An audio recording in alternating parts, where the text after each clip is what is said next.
मेरे प्यारे मित्रों, आप सभी को आरती अक्षरा का प्रेम प्रणाम। मित्रों, क्षर से अक्षर यात्रा में आप सभी का स्वागत है। आइए सुनते हैं उसका अगला भाग।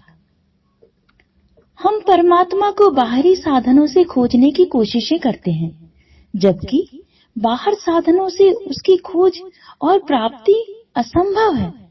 जिसने भी ईश्वर का अनुभव पाया, उसने शांत बैठकर ही अनुभव पाया है। जब हमारी सारी दौड़ छूट जाती है, जब हम घड़ी दो घड़ी अपने स्वयं के साथ बिताना सीख जाते हैं, तब हम देखते हैं कि परमात्मा तो हमारे भीतर ही विराजमान है। आज हमारी स्थिति ऐसी है कि एक सज्जन नेत्र विशेषज्ञ के पास गए और बोले, मुझे पढ़ने वाला चश्मा बना दीजिए। नेत्र विशेषज्ञ ने कई तरह के चश्मे दिखाए, लेंस बदल बदल कर प्रयास किया कि वह सज्जन पढ़ सके, पर पढ़ना संभव ना हो सका। तब हारकर नेत्र विशेषज्ञ ने उन सज्जन से पूछा, आप कितना पढ़े हो?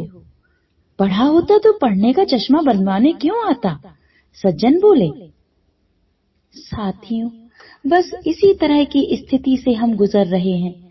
वह परमात्मा तो आत्म स्वरूप है, वह एक पल भी हमसे दूर नहीं। वह न मुझसे दूर था, मैं न उससे दूर, आता था न नजर, तो नजर का था कसूर। वह परम प्रकाश तो घट घट में समाया हुआ है। एक बार जब हम उसे अपनी आत्मा में देख लेते हैं, अनुभव कर लेते हैं, तो वह बाहर जगत में भी कण कण में साकार हो जाता है। हमारी दृष्टि बदलते ही सृष्टि भी बदलने लगती है। उपनिषदों ने जिसे नेति नेति कहा, अर्थात यह भी नहीं, वह भी नहीं, यह भी नहीं, यानी जो भी चीज हमारे अनुभव में आ रही है वह परमात्मा नहीं। तो फिर परमात्मा क्या है? परमात्मा तो है अनुभवों के पार, विशुद्ध पूर्ण ज्ञान ज्योति स्वरूप, जो बिन पग चले सुने बिन काना, कर बिनु कर्म करे विधि नाना। अर्थात वह निर्गुण निराकार है। और जब हम ठुमक चलत रामचंद्र बाजत पैजनिया बोलते हैं, तो वह सगुण साकार भी है। जब हमारे सारे अनुभवों को नीति नीति करते हुए छोड़ के चले आते हैं और अंत में जो विशुद्ध चेतना बचती है, वही हमारा निज स्वरूप है। और अपने निज स्वरूप में स्थित होकर हम जिसे नीति नीति करके छोड़ते हुए चले आए थे, फिर इस बिंदु पर आकर हमें उसमें भी परमात्मा की झलक दिखने लगती है।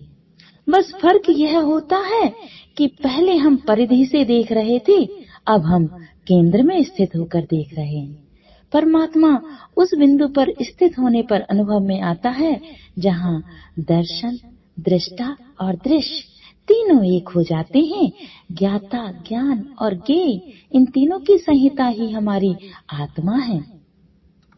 साथियों, हम एक फूल को तब ही देख पाते हैं जब हमारी उस फूल से थोड़ी दूरी रहती है। यदि हम उस फूल को पास लाते जाएं और आंख के बिल्कुल करीब ले आएं, तो हम उस फूल को नहीं देख पाएंगे। यह वह बिंदु है जहां दर्शन, दृश्य और दृष्टा तीनों एकाकार हो गए। अब देखने के लिए कुछ बचा ही नहीं, रह गई केवल विशुद्ध चेतना। साथियों, आंख सब कुछ देख सकती है, लेकिन आप स्वयं को नहीं देख सकते। अर्थात जब हमारे सारे अनुभव गिर जाते हैं, तो हम आत्मा में स्थित हो जाते हैं।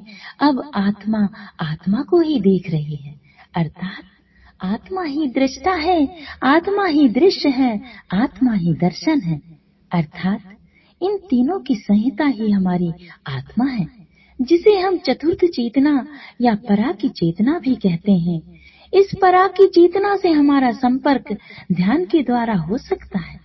ध्यान के सतत अभ्यास से हमारी झूठी भ्रांतियां एक एक करके टूटने लगती हैं। जन्मों जन्मों की धूल की परतें एक एक करके गिरने लगती हैं, और अंत में जब दर्पण की सारी धूल हट जाती है, तो हम अपने आप से मिलकर ब्रह्मानंद की प्राप्ति करते हैं और तृप्ति का अनुभव करते हैं। तृप्ति स्वमिलन में ही है। उठो, जागो, हो जाओ ध्यान की नौका में सवार और लौट आओ अपने गांव की ओर। जहाँ पर ठंडी हवाएं बह रही हैं, जहाँ तृप्ति की गंगा में प्रवाहित हो रही हैं ठंडी ठंडी हवाएं, आओ उस अखंड धारा में स्नान कर तरबतर हो जाएं। यह केवल मानव देह में ही संभव है कि हम परमात्मा का अनुभव पा सकते हैं। तो उठो, आज से, अभी से, इसी पल से ध्यान की गंगा में गोता लगा ही दो और अपने भीतर की नदिया में गहरे और गहरे जाकर बीन लाओ राम नाम के हीरे मोती। आओ अपना मानव देह में आना साकार करें, आओ ध्यान करें।